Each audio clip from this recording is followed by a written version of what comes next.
पिछले कुछ महीनों से देख रहा हूँ बहुत से लोग मेडिटेशन की इच्छा से यहाँ आ रहे हैं। इच्छा और संकल्प, इन दोनों में ज़मीन आसमान का फ़र्क है। इच्छा स्थायी नहीं होती, होती है हट जाती है। संकल्प स्थायी होता है। एक बार संकल्प बन जाए तो वो फिर हिल नहीं सकता। तो जो आ रहे हैं वो एक बात समझ लें कि अपना संकल्प बनाएं। यहाँ आने से कुछ नहीं मिलेगा जब तक उनका संकल्प दृढ़ नहीं बनेगा। और अगर गुरु की तलाश में निकल पड़े हैं तो आपने नर्सरी केजी में एडमिशन लेने की बजाय मैट्रिक के लिए अप्लाई कर दिया, वो नहीं होगा। जब तक हमारा सूक्ष्म शरीर एक्टिवेट नहीं होगा तब तक कॉस्मिक एनर्जी नहीं बनेगी, और कॉस्मिक एनर्जी नहीं बनेगी तो सोल की, आत्मा की यात्रा संभव नहीं है। तो सबसे पहले तो अपना शरीर जगाना है। शरीर जागता है मंत्र शक्ति से। मंत्र जो किसी ने सिद्ध कर रखा हो। जो मंत्र सिद्ध नहीं है वो कविता है, मंत्र नहीं है। मंत्र बनता है चार्जिंग से। गायत्री है, चार्ज है। कुरान की पहली आयत अलहम्द शरीफ चार्ज है। जपजी साहब का मूल मंत्र चार्ज है। कोई भी एक मंत्र चुना पड़ेगा जिसका जाप एक विधि से होगा, तब बॉडी के अंदर एनर्जी जाएगी। हर बार हम आंख बंद करके मंत्र बोलते हैं तो जो मंत्र बोलते हैं उसकी वाइब्रेशन बनती है यहाँ। वो थोड़ी तो सांस के साथ अंदर चली जाती है। बाकी हम हर बार प्रचोदयात कहते ही अपने शरीर को देखते हैं तो हमारी दृष्टि से बाकी की वाइब्रेशन बॉडी पे गिरती है, तो बॉडी पकड़ती है। इसकी ब्यूटी ये है कि जो एक बार शरीर के अंदर चली गई कॉस्मिक एनर्जी, मंत्र शक्ति, वो स्टोर होती है, बाहर नहीं निकलती, वहीं रहेगी। तो हम इसको 2 महीने, 4 महीने, 6 महीने, 8 महीने, जितना जिसका शरीर जैसा हो उस हिसाब से हम उसको भरते रहते हैं। जब शरीर सिर से पैर तक भर जाता है तब हम एक और मंत्र से, जिसको विष्णु मंत्र कहते हैं, उस मंत्र से उसको घुमाते हैं। जितनी मंत्र शक्ति शरीर में भरी है उस सारी को हम घुमाते हैं। उसके घूमने से जो एनर्जी पैदा होती है वो कॉस्मिक एनर्जी है, उसको ब्रह्म ऊर्जा कहते हैं। इस ब्रह्म ऊर्जा पर आत्मा शरीर से बाहर निकलती है, पूरा ब्रह्मांड निकल के ब्रह्मलोक तक जाती है। तो पहला कर्म तो अपने शरीर को जगाना है। और अगर शरीर नहीं जागा है तो मेडिटेशन का विचार छोड़ दो, क्योंकि मेडिटेशन तब संभव है जब शरीर जाग जाएगा। अब शरीर में भी क्या है, 3 शरीर हैं हमारे पास। एक तो स्थूल शरीर है, फिजिकल बॉडी, जो दिखाई देती है, और इसकी जो इनविजिबल पार्ट्स हैं वो मशीन से देखे जा सकते हैं। किडनीज हैं, लिवर है, हार्ट है, वो स्कैनिंग वकैनिंग और वो सब में तुम देख सकते हो। एक सूक्ष्म शरीर है, सटल बॉडी। सूक्ष्म शरीर ना मशीन से देखा जा सकता है, ना आँखों से देखा जा सकता है। उसको देखने के लिए ईश्वर ने यहाँ एक आँख दे रखी है जिसको तीसरा नेत्र कहते हैं। ये तीसरा नेत्र जब खुल जाएगा तब सूक्ष्म शरीर सारा दिखाई देगा, और ये खुलेगा मेडिटेशन में। ये मंत्र साधना से नहीं खुलेगा, मेडिटेशन से खुलेगा। और कुंडलिनी जागने के बाद खुलेगा। तो इतना लंबा प्रोसेस है। इससे पहले किसी साधक को गुरु की आवश्यकता नहीं है। गुरु क्या करेगा? तुम मंत्र शक्ति करो अपने पैदा, अपना शरीर जगाओ। गुरु का रोल तो तब शुरू होता है जब तुम्हारा शरीर जाग जाए। तो अपना शरीर जगाओ। अब जब शरीर जाग जाता है उसके बाद फिर उसको दीक्षा चाहिए। दीक्षा इसलिए चाहिए कि कोई भी समाधि, मेडिटेशन की सिटिंग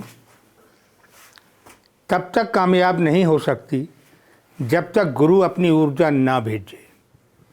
तो पहले तो गुरु को शिष्य के साथ टेलीपैथिक संबंध बनाना पड़ता है कि वो जब गुरु वंदना का मंत्र बोले, गुरु को पता चल जाए कि फलां आदमी बैठ गया है या बैठने लगा है, और उसको वो एनर्जी भेज दे।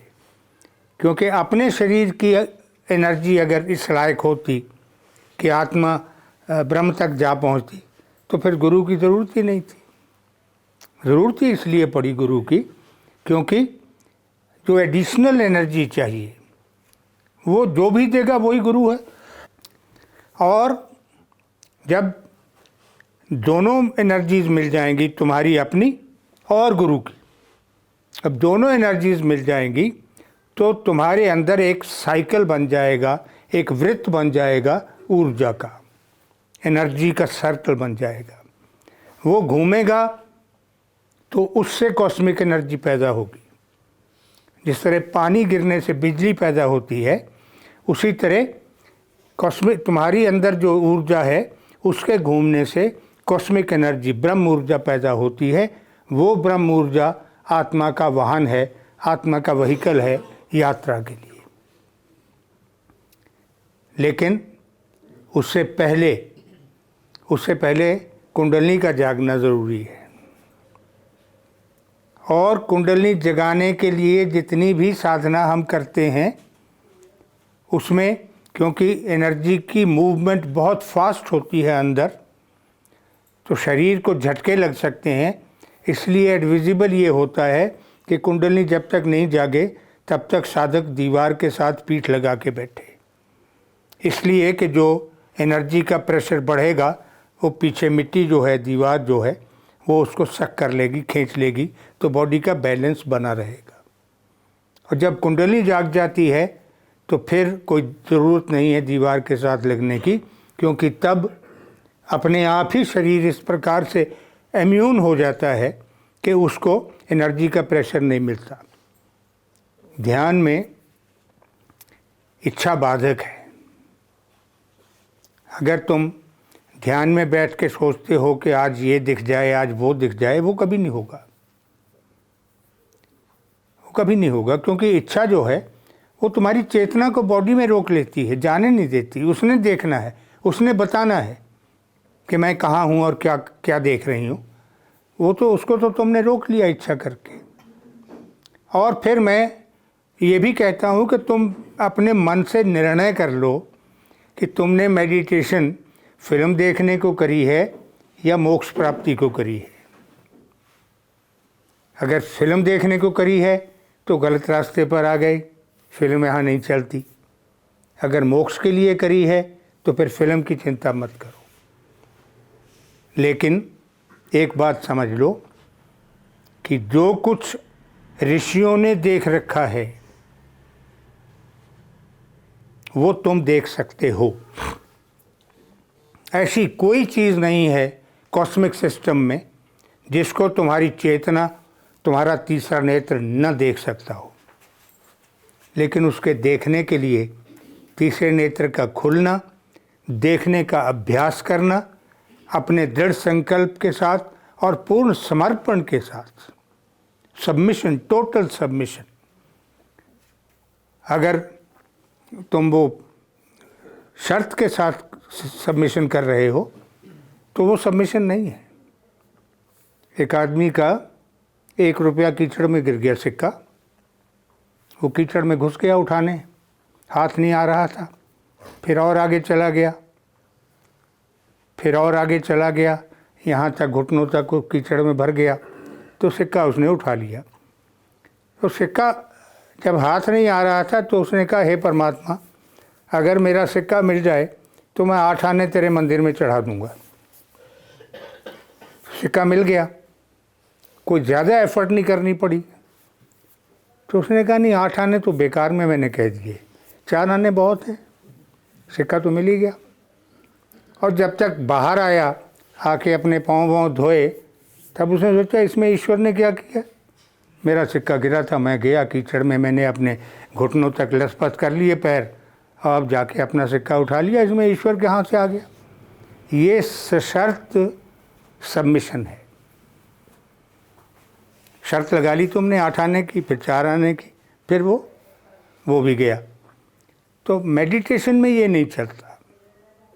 मेडिटेशन में 2 चीज़ें हैं जो बहुत ज़रूरी हैं, जिनके बिना गुजारा ही नहीं है। एक संकल्प, दूसरी निष्ठा। निष्ठा में समर्पण आ गया। जब तक ये 2 चीज़ें नहीं होंगी तब तक मेडिटेशन नहीं होगी। और जो ऋषियों ने देख रखे हैं, रास्ते बता रखे हैं, लैंडमार्क्स बता रखे हैं, यहाँ से जो आकाश दिखाई दे रहा है ये को बहुत पास में नहीं है कि तुम हाथ लगा लो। तो माउंट एवरेस्ट पे भी चढ़ जाओ, ये तब भी उतने ऊंचे है। ये आकाश निकलना है पहले आत्मा ने। और ऋषियों ने लैंडमार्क बता रखा है कि ये आकाश जहाँ समाप्त होगा जाके, वहाँ एक गंदी सी नदी है जिसको वैतरणी कहते हैं, और एक गुफा है जिसमें अंधेरा है, इसलिए उसको काली गुफा कहते हैं, ब्लैक टनल कहते हैं। तो वहाँ से निकलना है आत्मा ने। गुरु इतना अवेयर है इन चीज़ों से, वो पुश कर देता है वहाँ, सोल को रुकने नहीं देता, आत्मा को रुकने नहीं देता। क्योंकि अगर ब्लैक टनल में आत्मा भटक जाए तो बड़ी मुश्किल होती है। फिर दो लैंडमार्क्स दे दिए, इस आकाश के और अगले आकाश के बीच में। उसके बाद एक पूरा आकाश फिर मृतलोक है, जहाँ शरीर छोड़कर आत्माएं जाती हैं, अगले जन्म का इंतज़ार करती हैं। अपने कर्मों के हिसाब से अगला जन्म उनको मिलता है। फिर उसके बाद सिद्धलोक है, अगला आकाश जो है। मैंने आकाशों को 3 भाग में बांट लिया, भूलोक, मृतलोक और सिद्धलोक। 7 स्काइज हो तो फिर 2 स्काइज ये हो गए और 5 स्काइज फिर सिद्धलोक के हैं। उसके इंडिकेशंस बता दिए, ऋषियों ने बता दिए। तुम्हें सुगंध आएगी तरह तरह की, तुम्हें स्पर्श का अनुभव होगा कि किसी ने छू लिया है ध्यान में बैठे हुए, और तुम्हें रंग दिखेंगे, कभी कोई रंग, कभी कोई रंग, कभी। ये ऊर्जा की मूवमेंट के कलर्स होते हैं, ये तुम देखते हो। फिर आत्मा बिल्कुल सृष्टि के अंत पर जब पहुंचती है तो वहाँ पानी है।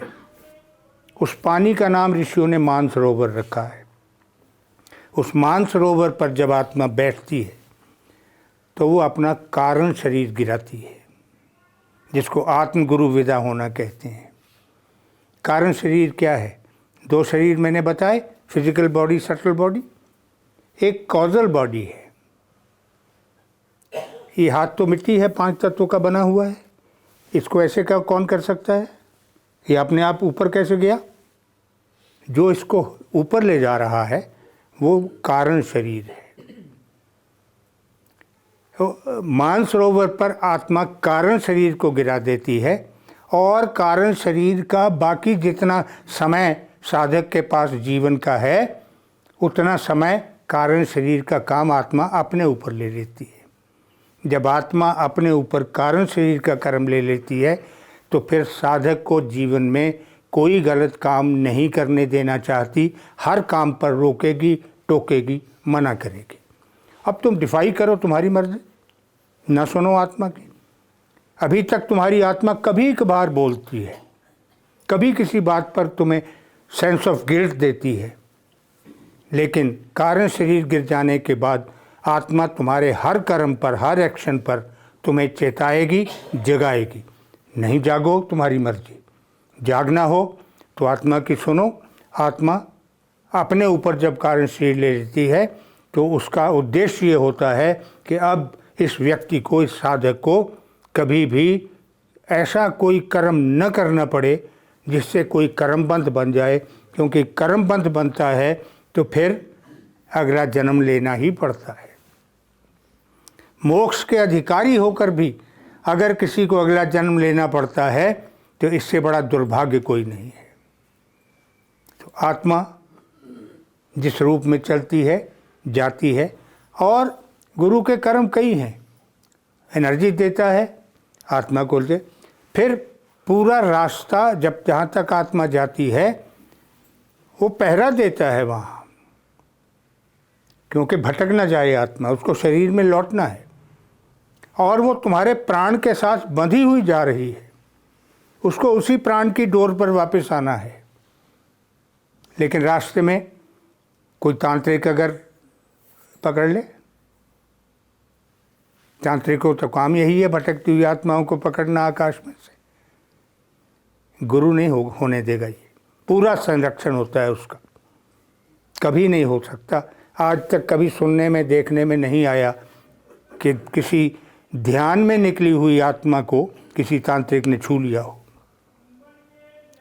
तो अब संरक्षण दे रहा है गुरु, मार्गदर्शन भी कर रहा है, आगे का रास्ता भी बता रहा है, और फिर अल्टीमेटली तो तुम्हारा कारण शरीर बन रहा है। अब ये तुम पर है कि तुम आत्मा को कारण शरीर बना के रखोगे या अपनी बुद्धि से ही चलते रहोगे। क्योंकि माइंड का प्ले जो है वो बड़ा अद्भुत है। वो आत्मा की बात सुनकर भी अपनी जस्टिफिकेशन निकाल लेगा कोई ना कोई। आत्मा ने तुम्हें मना किया ये काम मत करो, ठीक नहीं है, माइंड कुछ ना कुछ समझा देगा, तो क्या हो गया, सारी दुनिया यही कुछ करती है, तू भी कर दे। अब तुमने माइंड की सुन ली, मना किया था आत्मा ने, नहीं सुनी उसकी, परिणाम क्या होगा, कर्मबंध बना लिया। तो ध्यान जो है, मेडिटेशन जो है, ये कोई बहुत सहज मार्ग हमारा है। सहज मार्ग में कोई मुश्किल काम है नहीं है। 24 घंटे के दिन रात हैं। हम कहते हैं तुम 23 घंटे शरीर को दे लो, शरीर के कर्मों को दे लो, अपना संसार चलाओ, 1 घंटा आत्मा को दे दो। कोई मुश्किल काम नहीं है। अगर ऐसे ही तुम्हारा कोई बिजी जीवन चल रहा है कि 1 घंटा एट ए स्ट्रेच निकालना मुश्किल है, 2 बार में कर लो आधा आधा घंटा। लेकिन आत्मा को समय चाहिए, क्योंकि उसको पूरा ब्रह्मांड निकलना है, छोटी मोटी यात्रा नहीं है। जीवन लग जाता है कई लोगों का पूरे ब्रह्मांड को निकलने में। तो अगर फास्ट चलना है, अगर जल्दी से पहुंचना है, तो फिर संकल्प दृढ़ के साथ समय का ध्यान भी रखना होगा। अगर 15 मिनट में थक गए हो तो फिर आत्मा की यात्रा नहीं होगी। और आत्मा की यात्रा की एक ब्यूटी ये है कि एक सिटिंग में जहाँ चली गई, अगली सिटिंग वहाँ से शुरू करेगी, पूरा दोबारा नहीं करती है। यहाँ से अगर मान लो 200 फुट चली गई आज, तो अगली यात्रा जो है, नेक्स्ट टाइम जब तुम बैठोगे ध्यान में, तो वो 200 फुट से शुरू करेगी।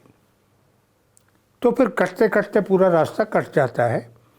तो मैं हमेशा कहता हूँ कि अगर पूरा जन्म, पूरा जीवन लगा के भी ब्रह्म मिल जाए, मोक्ष मिल जाए, जन्म मरण से मुक्ति मिल जाए, तो फिर और क्या चाहिए। लेकिन इसमें माइंड जो जल्दी मचाता है कि बस हो जाए, वो माइंड को तो हटाना ही पड़ेगा भाई। माइंड के पीछे लगोगे। माइंड जो है वो तर्क है। मन इच्छा करता है, दिमाग तर्क करता है। बुद्धि है, उसको बुद्धि कहते हैं, धी कहते हैं। कोई भी काम हो, माइंड उसको जस्टिफाई करेगा, गलत नहीं कहेगा कभी भी। किसी ने रिश्वत ले ली 500 रुपया, आत्मा ने कहा गलत, माइंड ने कहा क्या गलत, इसका काम भी तो करके दिया।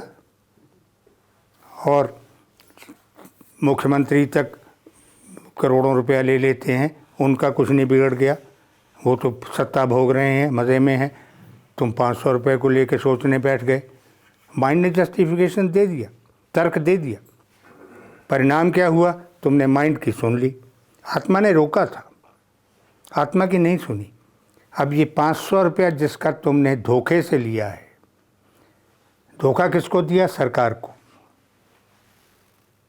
ये ठेकेदार अपना वो लगाते हैं ना बजरी के वो ढेर, तो पैमाइश जो करते हैं आके कितने कितने इंच है, उसमें हेरा फेरी करते हैं।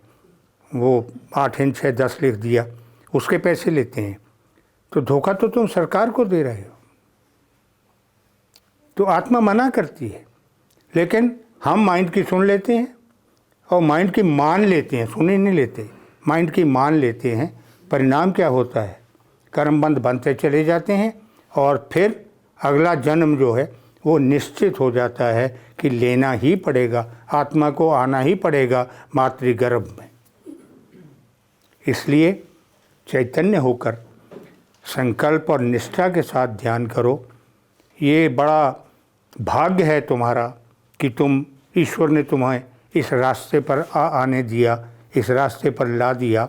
अब इस रास्ते से अगर कोई असफल लौटता है तो फिर ये उसका दुर्भाग्य है, क्योंकि ईश्वर ने तुम्हें पार लगाने के लिए ये रास्ता दिया था, तुम्हें यहाँ से भगाने को नहीं लाया था परमात्मा। तो उसकी इच्छा को, उसके आशीर्वाद को प्रणाम करके हुए उसको समझो और उस संकल्प के साथ ध्यान करो, जिस संकल्प की बात मैं समझा रहा हूँ तुम्हें। ओम।